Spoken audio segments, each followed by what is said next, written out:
श्री श्री राधा रमणो जयति भजनिताय गौर राधे श्याम।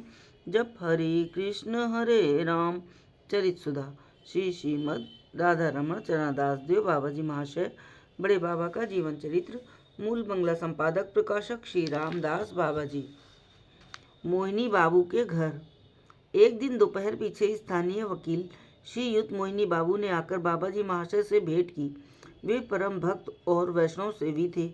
जाजपुर में कोई वैष्णव आता तो वो सबसे पहले मोहिनी बाबू का अतिथि होता।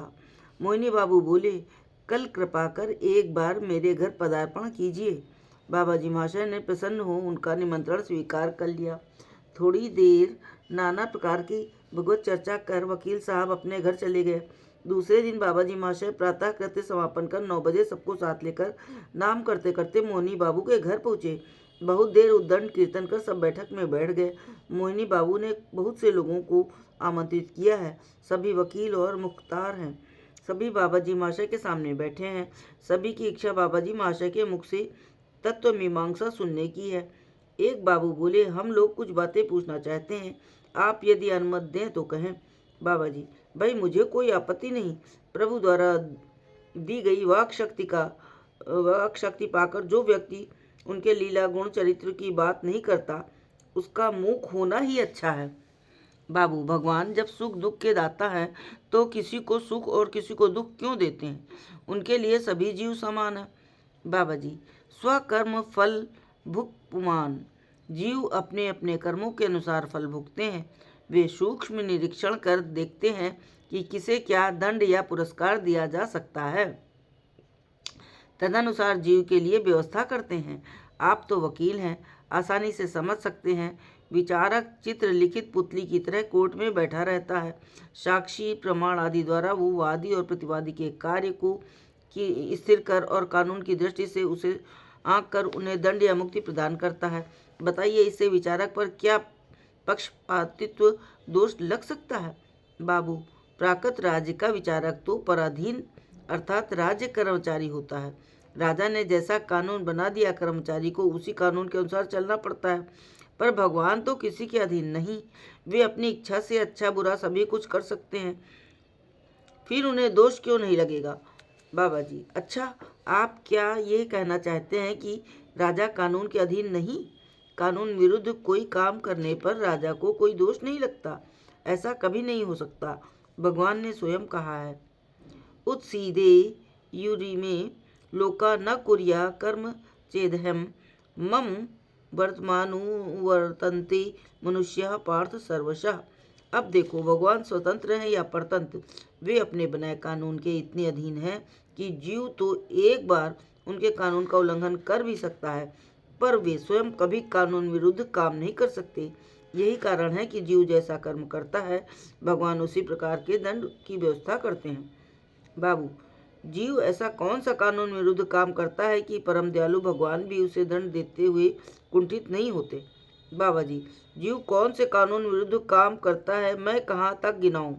फिर भी देखो, जीव जब माँ के गर्भ में असह्य यंत्रणा भोगता है और कातर होकर भगवान को पुकारता है, तब भगवान उसके कातर क्रंदन को सुन करुणा परवश हो उसे अपना सुखमय स्वरूप दिखाकर उसके सैकड़ों जन्मों के पाप पुण्यों की बात उसे स्मरण कराते हैं। जीव डर कर भगवान से प्रतिज्ञा करता है, प्रभु इस बार पृथ्वी पर पहुंचकर आपके अभय चरणों को कभी नहीं भूलूंगा। पर बाहर आते ही महामाया की सुखद गोद का स्पर्श पा सब भूल जाता है। यही नहीं, समय समय पर भगवत सत्ता तक को लुप्त करते हुए अपना प्रभुत्व स्थापित करने की चेष्टा करता है। भगवान इतने दयालु हैं कि फिर भी जीव को चैतन्य करने के लिए नाना प्रकार के बाधा विघ्न रोग शोक आदि प्रदान करते हैं। कैसा दुर्भाग्य है, जीव के मस्तिष्क में ये बात क्षण भर के लिए भी नहीं आती कि उन सब बाधा विघ्नों का एकमात्र कारण उसकी भगवत विस्मृति है। इसीलिए वो दुख पाता है। श्री चैतन्य चरितामृत में कहा है, कृष्ण भूली जई जीव अनादि बहिर्मुख, आते माया तारे दे संसार दुख। कभी कभू स्वर्गे उठाए कभू नरके डुबाए, दंड जने राजा जेन नदी ते चुबाए। बाबू, जीव कृष्ण को क्यों भूल जाता है? बाबा जी, जीव अपने अपने कर्मों के अनुसार तद अनुयायी शरीर पाकर फिर ऐसे कर्म करने लगते हैं कि महामाया के मोहजाल में फंस अनंत काल तक नाना प्रकार की ज्वाला यंत्रणा से पूर्ण इस संसार में यातायात रूपी दुख भोगते हैं। बाबू, अच्छा, असत पथ पर चलने की बुद्धि के दाता अथवा असत वस्तु के सृष्टा भी तो भगवान ही है। वे यदि जीव को असत पथ पर चलने की बुद्धि न देते अथवा असत वस्तुओं की सृष्टि न करते तो जीव इतना दुख क्यों पाते? बाबा जी, जीव के सभी सुखों का मूल कारण है मन। शास्त्र कहते हैं, मन एवं मनुष्याणाम कारणम बंध मोक्षयोः। संकल्प विकल्प आदि का व्यक्तित्व को मन कहते हैं। मन ही संसार के सब कर्मों का कर्ता और इंद्रियों का अधीश्वर है। इंद्रियां दो प्रकार की हैं, ज्ञान इंद्रिय और कर्म इंद्रिय। इंद्रियों को सुख दुख देने वाले कर्मों का मन आचरण करता है, इसलिए भगवान सुख दुख के दाता नहीं कहे जा सकते। बाबू, मन तो जड़ है। मन को चलाने वाला कोई चैतन्यमय पुरुष न हो तो क्या मन काम कर सकता है? बाबा जी, नहीं, कभी नहीं। बुद्धि प्राप्त जो चैतन्य शक्ति है वही मन की संचालक है। वही सत असत कार्यों की करता है और वही सुख दुख की भोगता है। बाबू, तभी तो भगवान सुख दुख के दाता हुए, क्योंकि वो बुद्धि प्राप्त चैतन्य शक्ति इस बृहद चैतन्य के अंश के अतिरिक्त और क्या है?